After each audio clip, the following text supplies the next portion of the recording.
exemplifies that for certainly knowing how to spot talent. Now, beyond the artistic scene, Russell has also played a prominent role in advocating for the rights of American Muslims, particularly in heated moments in recent years. In 2010, when the Ground Zero Mosque, so-called, controversy took over national airwaves, he issued a rallying cry to counter the Islamophobes and their hateful lies and fear-mongering. He also went on CNN and other media outlets to call for an end to bigotry and push for acceptance of all people as equals. When Representative Peter King held his infamous hearings on the so-called radicalization of American Muslims, he spoke out again against the witch hunt against Muslims. He tapped into his Foundation for Ethnic Understanding to organize imams and rabbis to stage a counter-protest dubbed around the slogan, "Today, I am Muslim too." When Lowe's pulled its advertising from TLC's All-American Muslim after pressure from extreme evangelical groups, Russell stepped up again and publicly offered to purchase the remaining ad time, and he took to the airwaves once again to stand up to ignorant bigots. He has been a consistent advocate, not just for the rights of Muslims, but for the rights of all disenfranchised Americans. He's a man of principle who we're proud to call a voice of courage and conscience. Just see for yourself on the video screens, and then we'll be joined shortly by MPAC's president and co-founder, Salam Al-Marayati, who will present the award to Russell Simmons. Thank you.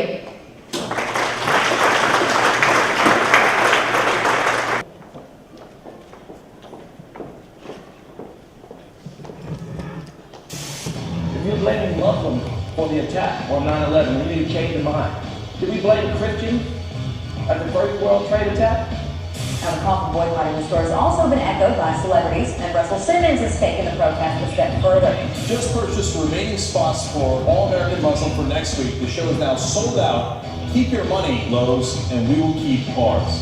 What I'd like them to do is to apologize publicly to the Muslim community, and I'd like them to make amends to the Muslim community by maybe if the ads aren't available, there are other things he can purchase to promote tolerance. New York investigators compiled books of information and photographs of Muslim residents in Newark, New Jersey. The information includes eavesdropping on Muslim businesses. The police commission should not be spying on innocent people, simply because of their faith. Speak out against anything racist, any kind of bigotry, the minute you hear it. Don't be silent, remember, we are one. I've run many charities. I'm involved in political and philanthropic activities. None have grown as quickly and are having as much an impact on a global scale as this created between imams and rabbis. I urge you to take part in the 6th annual weekend of training. I promise it will be an enlightening experience. The way Islamophobia is growing in this country, it's very dangerous. It only takes a second for people to start to talk bad and have it accepted. And that acceptable behavior becomes the basis for horrible actions. And right now, Muslim Americans are being targeted all over this country. It's our job to stand up and to protect them, because if they go, we're next. I think it's critical that we recognize that we built this country on religious tolerance and on religious freedom. And so, if we want to penalize the 2 billion Muslims because of the actions of a few, then we have to examine the way we look at each other and all religions.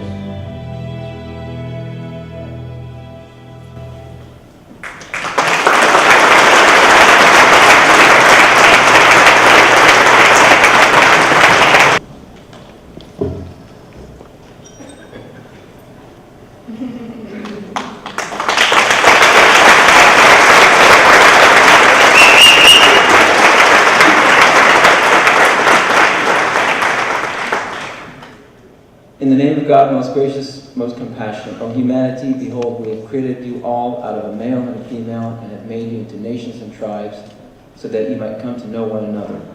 Verily, the noblest of you in the sight of God is the one who is most deeply conscious of him. Behold, God is all-knowing, all-aware. The Muslim Public Affairs Council Hollywood Bureau presents the 2013 Voice of Courage and Conscience Award to Russell Simmons for promoting acceptance and coexistence in the face of hate toward Islam and Muslims, and standing up for justice for all humanity. November 9, 2013, Los Angeles, California. Thank you.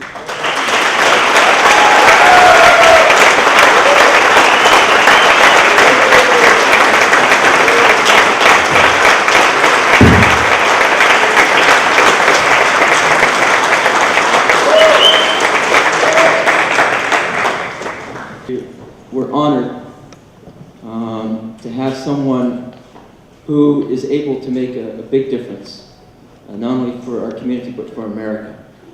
And we have some points to discuss right now, just if we can have a few minutes so that our audience can understand not only what the priorities are for our community but for our country. And in terms of Islamophobia, what is it that you see that you think that others really take for granted? Why is it that other people don't see the priority in dealing with Islamophobia? Well, I believe it's a simple principle that's in the Bible, the Quran, the Torah, the Yoga Sutras, the Buddhist scripture, just every faith is the same.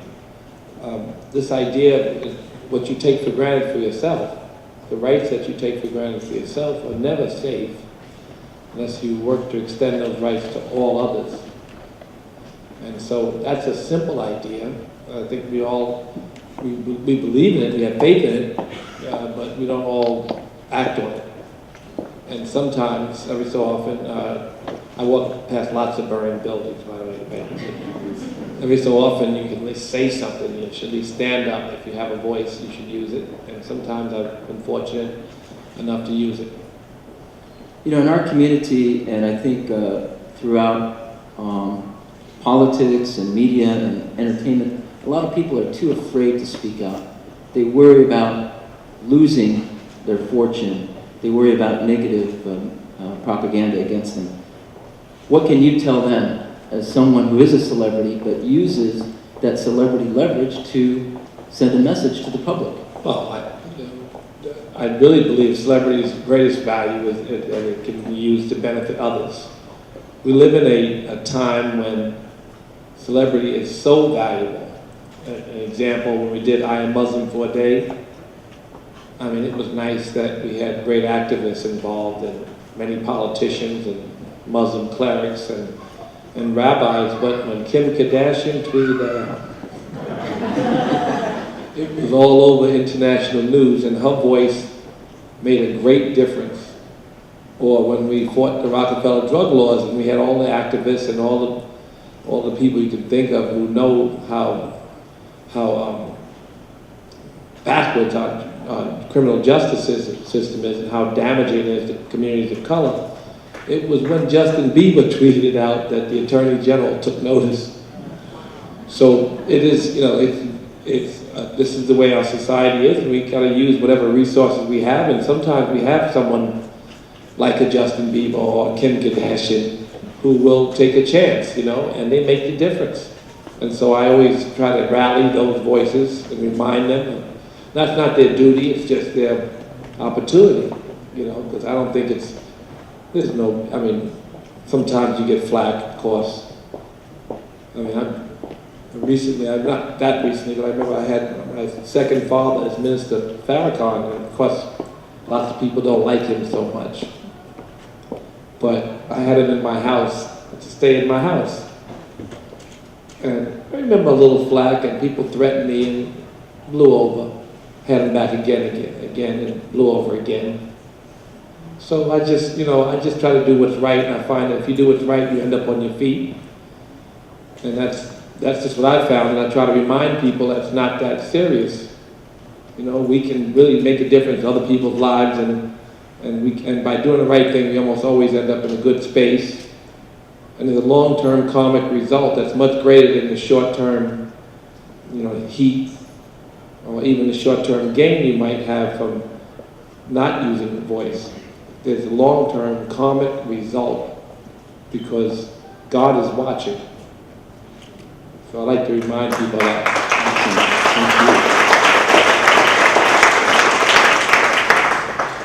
You have a good friend, and also a good friend of mine recently, who's not with us tonight, Rabbi Mark Schneier. And you started the Foundation for Ethnic Understanding with the mantra that we need to speak out for the other. Yeah. And you have a twinnings program between Muslims and Jews, mosques and synagogues. Could you say something about that how you developed that program has relationship? been, I saw my statement about how it has grown so rapidly around the world. There are almost 40 countries where imams speak in synagogues and rabbis speak in mosques. And it has been, for me, a great joy. In fact, I was asked by President Shimon Peres to go speak in Israel at his president's conference. I said, no, I want to go, but it's a long way, right? So I don't know. I said, if I could run my program with the imams and the rabbis, then I'll go. And he looked at me, and he knew a little bit about it, but didn't know enough. But he said, we have plenty of Indonesian imams in Israel. I said, what? I mean, no. Palestinian imams, brother.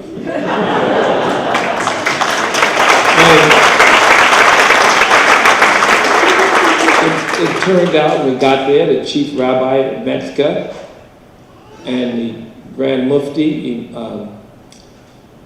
what was brother's name? Hussein, Grand Mufti Hussein, both agreed that it made good sense. And now we have 20 programs where imams and rabbis are exchanging pulpits. But it's Palestinian imams and Israeli rabbis.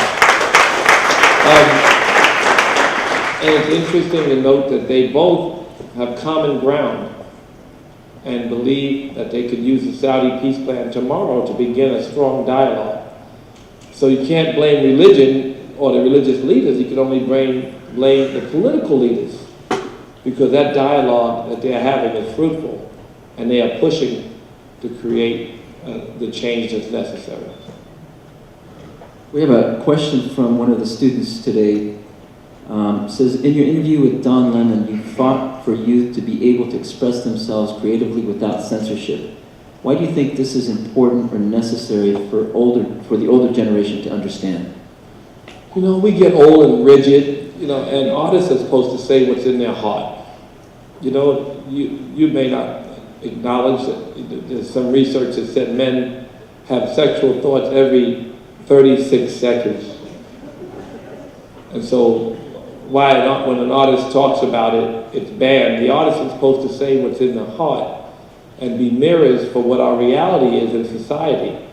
You know, we operate with in unconscious states of behavior on a regular basis. We enslave people, we bomb innocent people, we abuse the poor, we exploit the poor, and we exploit each other without a second thought. The worst karmic disaster in the history of the world, I mean, if you are a Muslim and if you are one of the children of Abraham, you know that dominion over the animals must mean something. It can't mean that 40 billion animals are made to be born into suffering. They cause the greatest global warming 2 times all the train, planes, and automobiles, just the cows farting alone. The oil, the grain, the water, and then again, the karmic disaster that ensues with the abuse of those 40 billion animals per year is something we just turn a blind eye to. Just as we would slavery, just as we would, genocide, just as we do in so many cases, no matter how many times we read our history books, we repeat what's in history. But I believe that it's the most unconscious thing we're doing today is the abuse of animals.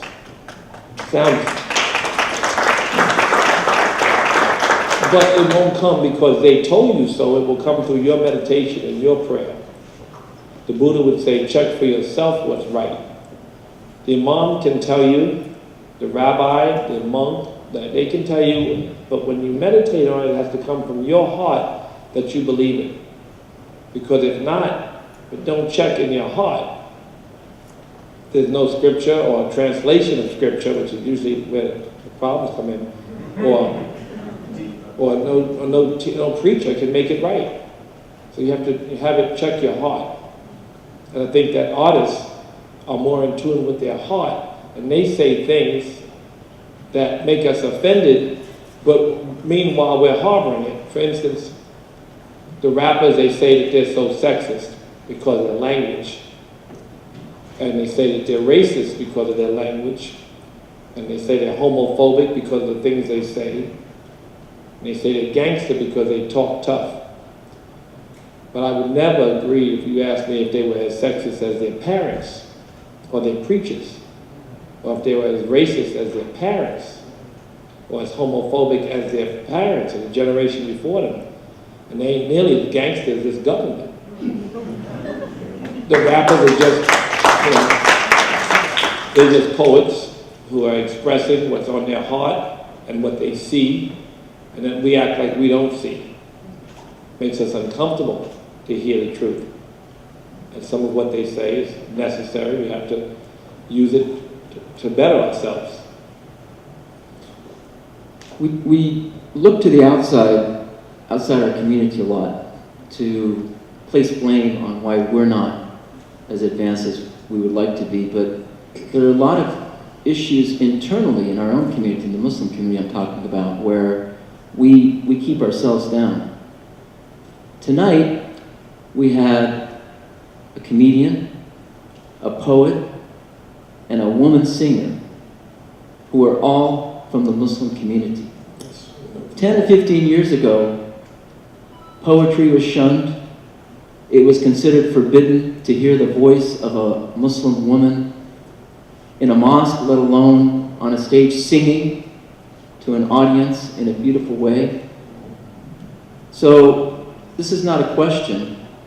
This is just another salute to you, Mr. Simmons, for not only revolutionizing how we're looking at America, but revolutionizing how we're looking at ourselves as American Muslims, that this art, this beauty, is the way to spread the truth. So I thank you for making that possible.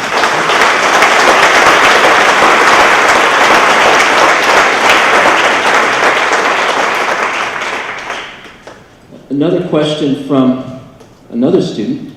The hip-hop musicians of your time were instrumental in enacting social and political change. How are you encouraging today's hip-hop artists to be responsible to our communities? You know, we always point the finger at young people. This is a good generation of artists. They come from a more desperate situation regarding their communities. The prison industrial complex has done so much to destroy the fabric, specifically the black community, where innocent, diseased people were locked up, educated in criminal behavior, and then sent back to their communities with no hope. And prison culture ensued as part of the mainstream culture in those communities. So some of what you hear that you don't like a result of their reality and their frustrations. When I was young, I used to say, if a poor, frustrated person said something that influenced your kid, then it was okay. That's kind of rude. But I try to, and I let them say whatever it is, of course, what was on their mind, I still would. But there's a lot to celebrate in these communities that these artists do. You can't name a rapper who doesn't have a charity. Silly names like Chingy for Change. Luda's, but you know, they're normal, Luda's Foundation and Daddy's House and Sean Carter Foundation. And I mean, every single rapper has a foundation or something they align themselves with that benefits their community. You can't name the charities that politicians are involved in, your leadership, your congressmen, but they have a sense of community and they give back. Some of the words that they say make you uncomfortable again. And me too. They don't know if they make me uncomfortable, it's just a point the finger. What's in Chicago, they don't mention how many kids get shot every weekend. It's not news. There's a little white girl missing in Brooklyn for 6 months, and we talk about it every day. But 74 kids get shot in one weekend in Chicago, and it doesn't even make the news. Those lives aren't valued. They don't owe you anything but their truth. Some of it's not that easy to digest, and we live safe in our own houses in Beverly Hills or wherever we live, but it's our burden and our reality.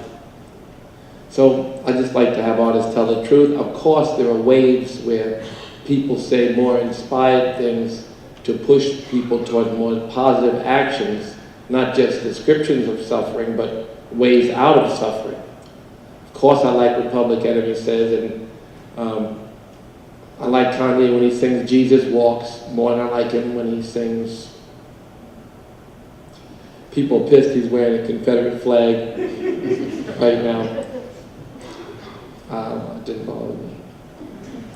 I'm probably in trouble now. No, you're not. He said, he said, forget him, I'm gonna wear the flag. He said, I own it now. He said George Bush didn't like black people. The artists say what's on their heart, I think it's important. I think we have to listen to them as sometimes roadmaps to how to fix our problems, and sometimes reminders that our problems exist. In the Islamic tradition, Satan was the first racist because he said he was made out of fire, whereas Adam was made out of clay, and therefore he was superior. So it's the first story Is that in, that's in the Quran. Really? And so, Well, I'm sorry. no, go ahead. Well, I don't know. I don't want to analyze it. I was going to say that we learn from suffering, not from ease. So yeah, it's true. When things we call bad hurt us, they make us better.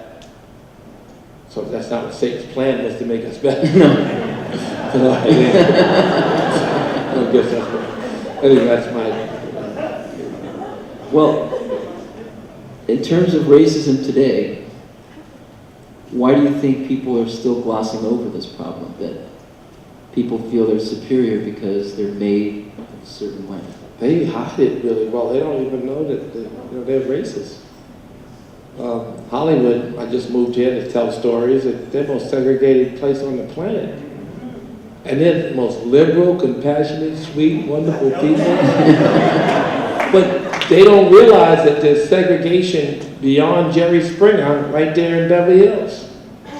In other words, so the sophisticates who are so sweet don't realize that they're behind, that integration is really, post-racial America is really inspiring to see. You don't have to live in a post-racial environment to see an integrated cast and people working together in a fashion that is what the next America is supposed to be. That's inspiring. That's going to sell tickets. That's worth money. So they don't know that yet. This is a banner year for instance, Black Hollywood. But it's Black Hollywood. We have that every 10 years. You got 3-4 black movies that's about black people that live in black environments that are segregated from the world, that happen to have hit movies, and suddenly they make black movies. But Scandal wouldn't be no Scandal if it wasn't a black girl. And that she's the first black girl since Julia. Y'all don't remember Julia, wasn't born half of you, but that was the show with the black girl as the lead. So they have to see the money, and that America wants to see these stories integrated properly, not forced, but just naturally. There are stories that can be told that are more integrated, that beside Fast and Furious, which is good and makes a lot of money. They should look at the examples. So that's what we have to push for Hollywood to do, is to lead America. The advertising agencies are discovering because they got research. The music industry lives it because you can't separate the artists from each other. But Hollywood has a lot to learn from those other industries. Well, our time is up, but I feel that this is just the beginning of our relationship between MPAC and the Foundation for Ethnic Understanding. And we're so happy that you can be part of our family. Thank you. And you have a place with us anytime. And like the Quranic recitation that was delivered earlier tonight, a good word is like a good tree, that it can bear fruit that can sustain people for as long as God wills. And our job is just to plant the seed of the good word wherever we go. And again, I salute you as the man of the good word. Thank you. So thank you very much. Thank you.